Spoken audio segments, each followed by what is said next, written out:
राग यमन में गंधारवादी और निषाद संवादी है और रे को अनुवादी माना गया है। इस राग का गायन समय रात्रि का प्रथम प्रहर है, जो कल्याण थाटी सभी रागों में माना जाता है। इस राग में गायक और गुणीजन मंद्र सप्तक, मध्य सप्तक और तार सप्तक तीनों में ही प्रयोग करके इसमें गायन, विस्तार और आलाप गायन करते हैं। इस राग में बड़ा ख्याल, छोटा ख्याल, ध्रुपद, धमार, तराना, ठुमरी और गजल तथा सभी तरह के सुगम संगीत के गीत भजन भी प्रस्तुत किए जाते हैं। यह राग चूंकि बेसिक राग में से है, इसलिए बीए प्रथम वर्ष के लिए वो एमए प्रीवियस के लिए बहुत ही महत्वपूर्ण राग है। इस राग में बेसिक नॉलेज के लिए ये चूंकि हमारे पंडित भातखंडे जी ने समस्त रागों को 10 ठाटों में बांटा है। ये 10 ठाट की परिचर्चा अपन बाद में करेंगे। इसमें जो पहला ठाट है वो कल्याण ठाट है और उसके अंतर्गत ये राग आता है।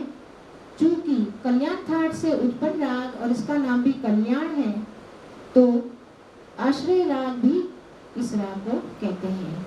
जिस ठाट के नाम से जो राग जानी जाती हैं उसको आश्रय राग कहते हैं। जैसे भैरव से उत्पन्न राग भैरव, ये भी आश्रय राग है। पूर्वी राग भी आश्रय राग है, तोड़ी राग भी आश्रय राग है, मारवा राग भी आश्रय राग है। उसी तरह यह राग भी आश्रय राग है, क्योंकि इसने अपने ठाट का आश्रय लिया हुआ है।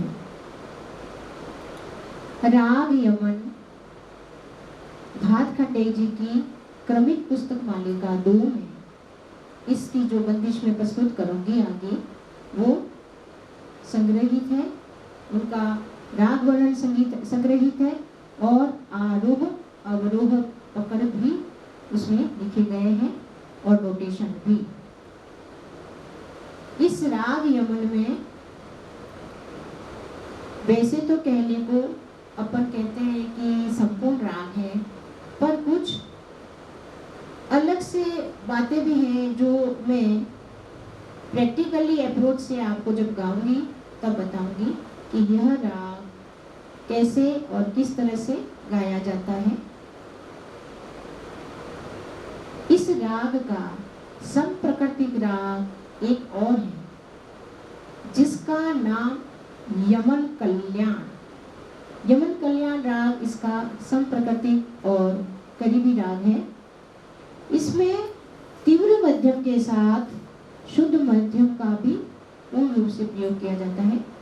इस कारण ये राग यमन से अलग हो जाता है। अपन अभी राग यमन की तरफ ज्यादा ध्यान देंगे, इसलिए मैंने आपको शॉर्ट में ये संप्रकृति राग का नाम दिया है। राग यमन अभ्यास के लिए बहुत अच्छा राग है। इसमें सारे स्वर शुद्ध और तीव्र मध्यम का प्रयोग विद्यार्थी और छात्राएं जो प्रथम वर्ष में हैं उनका अभ्यास पूर्ण रूप से इस राग में होता है। और कहा जाता है कि अगर राग यमन को साध लिया जाए तो सारी रागें स्वतः ही आ जाती है। यानी कहावत है, एकल साधे सब सदे, सब साधे सब जाए। तो इस राग को अगर साध लिया जाए तो आपको अंतर्गत जो जो इनकी इंटीमेसी होती है आपस में रागों की, उससे आपको स्वतः ही दूसरे रागों का भी जब आप पूर्ण रूप से इसमें डूब के, इसमें समझ के इसका अभ्यास करेंगे तो राग यमन के साथ आपको दूसरी रागें भी ग्रैप्स करने में, सीखने में बहुत ही सुविधा और सहजता लगेगी। अब मैं आपके समक्ष राग यमन का सबसे पहले आरोह अवरोह और पकड़ गाकर सुनाती हूँ, स्वर में भी और आकार में भी। तो प्रस्तुत है राग यमन।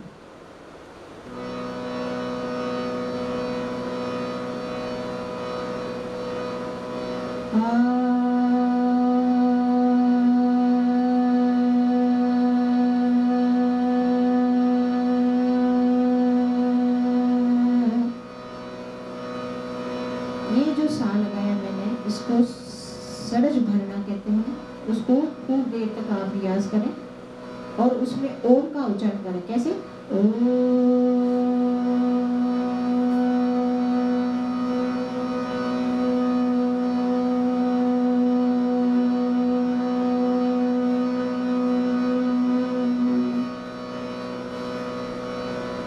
अब मैं आपको जब ये राग गा रही हूँ तो एक बात स्पष्ट कर देती हूँ कि जब ये राग गाते हैं तो निषाद से शुरू करते हैं। ये एक इसका अपना स्टाइल है या एक ऐसा एक प्रचलन है कि राग को सा से शुरू नहीं करके निषाद से ही शुरू किया जाता है।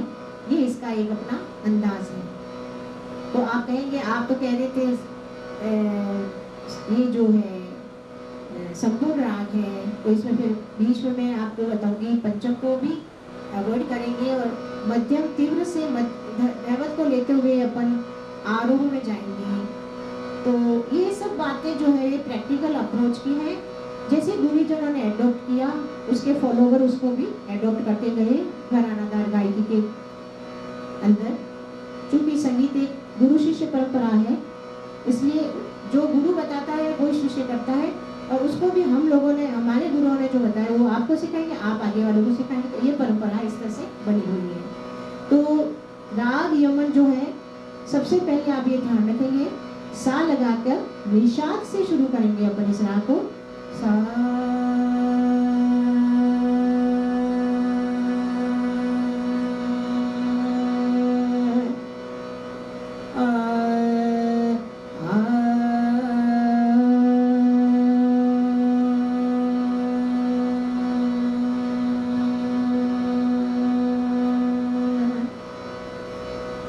आरोह अवरोह प्रस्तुत कर रही हूँ।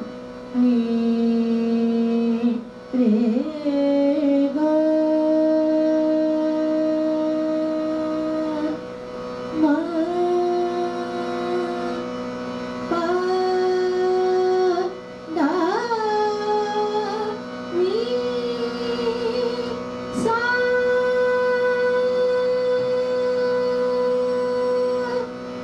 सा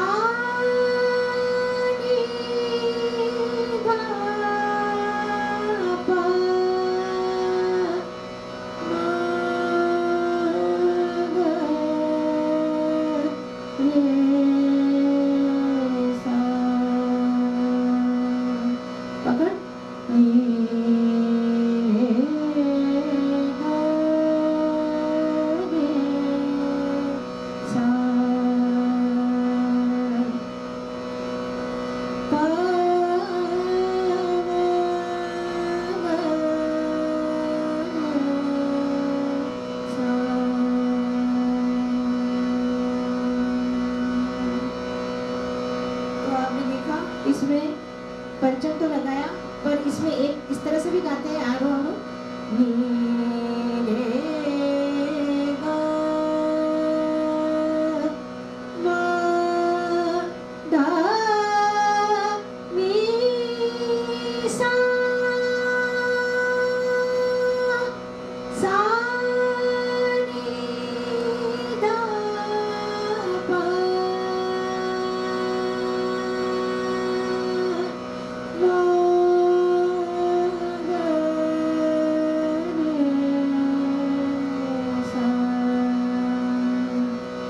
पहले मैंने आपको पंचम वाला भी बताया। अब इसको मध्यम से डायरेक्ट धैवत से पंचम को अवॉइड करके फिर आते वक्त पंचम लगाया।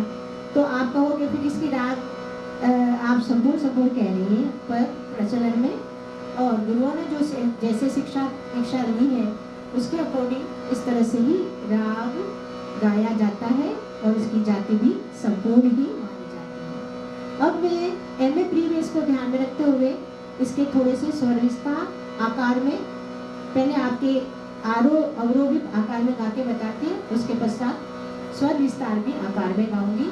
तो एमए प्रीवियस की लड़कियां विशेष तौर से ध्यानस्थ होकर सुने, क्योंकि एमए मास्टर ऑफ आप उस सब्जेक्ट के हो रहे हैं, है ना। तो आपको उसका ध्यान रखना है किस तरह से आलाप चाली करनी है। और स्टेज परफॉर्मेंस आपका एक पेपर होता है, उसमें अगर आप प्रस्तुतिकरण करती है तो किस तरह से आपको राग यमन को प्रस्तुत करना है, हाउ टू प्रेजेंट, और उसमें किस तरह से आपको अपना कॉन्फिडेंस दिखाना है, अपने स्वरों का लगाव दिखाना है, तो वो मैं बताऊँ।